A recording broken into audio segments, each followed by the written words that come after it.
Kaisar Agustus mengeluarkan suatu perintah, menyuruh mendaftarkan semua orang di seluruh dunia. Inilah pendaftaran yang pertama kali diadakan sewaktu Quirinius menjadi wali negeri di Syria. Maka pergilah semua orang mendaftarkan diri masing-masing di kotanya sendiri. Demikian juga Yusuf pergi dari kota Nazaret di Galilea ke Yudea, ke kota Daud yang bernama Bethlehem, karena ia berasal dari keluarga keturunan Daud, supaya didaftarkan bersama-sama dengan Maria, tunangannya, yang sedang mengandung. Ketika mereka tiba di kota Daud, mereka mencari penginapan karena Maria akan melahirkan.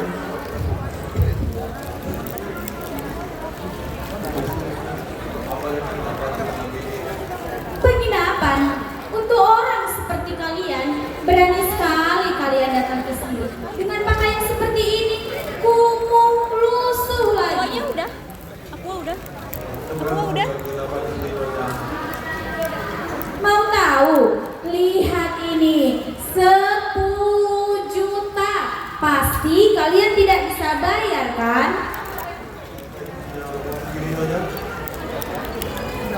Cuma segini, kan sudah saya bilang tadi. Pasti kalian tidak bisa bayar. Sudah sana, dasar orang miskin. Mari. Miskin belaku lagi tuh.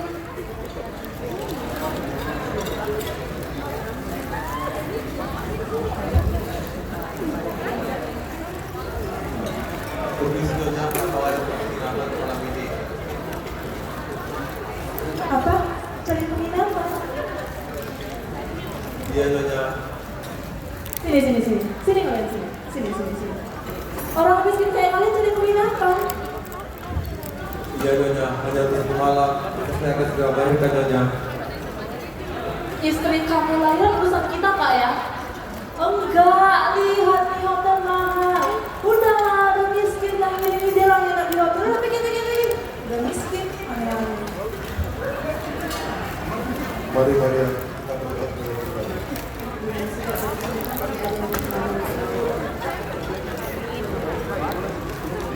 Ya, di dalam doa ada kuasa Tuhan yang besar. Saat kita mengangkat tangan kita dan berserah kepada Tuhan, Dia turun tangan.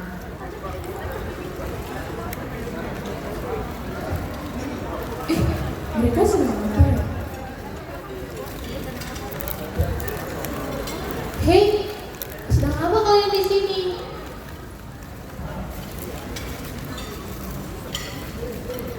Kami sedang mencari penginapan, Nyonya.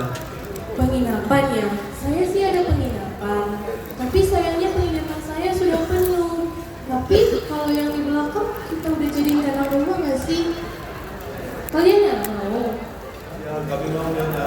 Tapi tempatnya sangat kotor dan bau. Kalian yakin tidak apa-apa? Tidak apa-apa, Nyonya. Kami tak mau. Baiklah, kalau kalian yakin ikut saya yuk ke belakang. Orang menganggap dia akan lahir di istana raja. Namun Yesus telah lahir di kandang yang hina. Maka Yusuf dan Maria pun mendapat belas kasihan, namun di tempat yang luar biasa, hanya di suatu kandang dan palungan yang hina. Sementara itu, Tuhan memakai ciptaannya langit-langit, cakrawala dan bintang-bintang untuk menyatakan kabar gembira. Dan orang Majus pun semakin lama semakin berkelana ke tempat di mana kelahiran Yesus.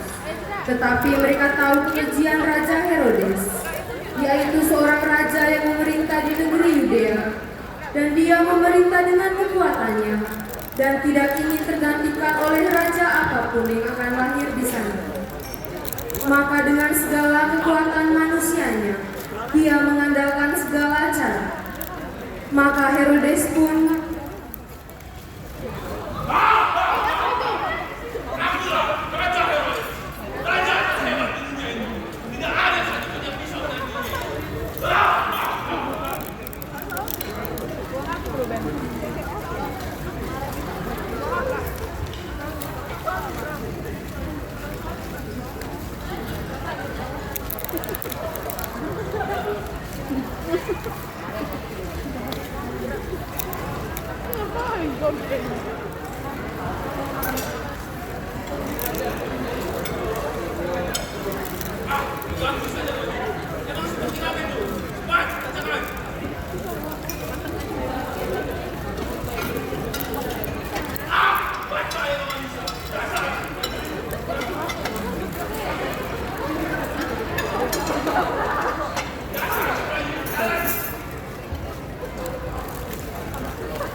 Maka prajurit-prajurit itu membunuh setiap anak laki-laki berusia 2 tahun ke bawah yang mereka temui dari suatu tempat ke tempat lain.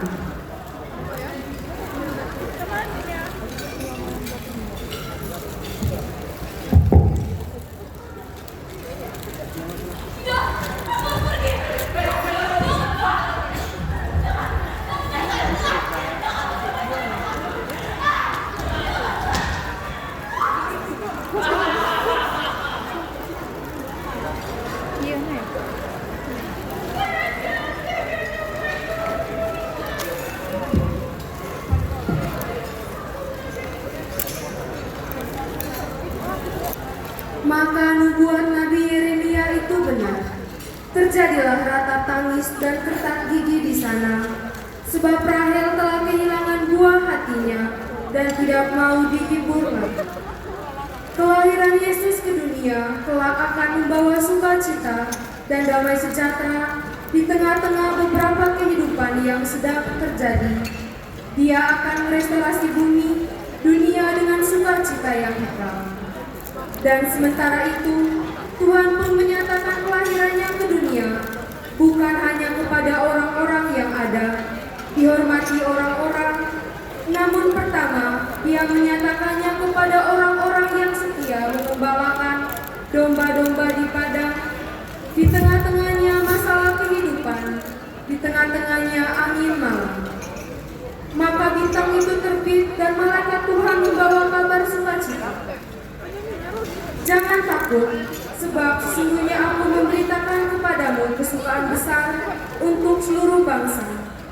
Hari ini telah lahir bagimu juru selamat, yaitu Yesus Kristus di kota Daud.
was the certain who says everything as they live in fear.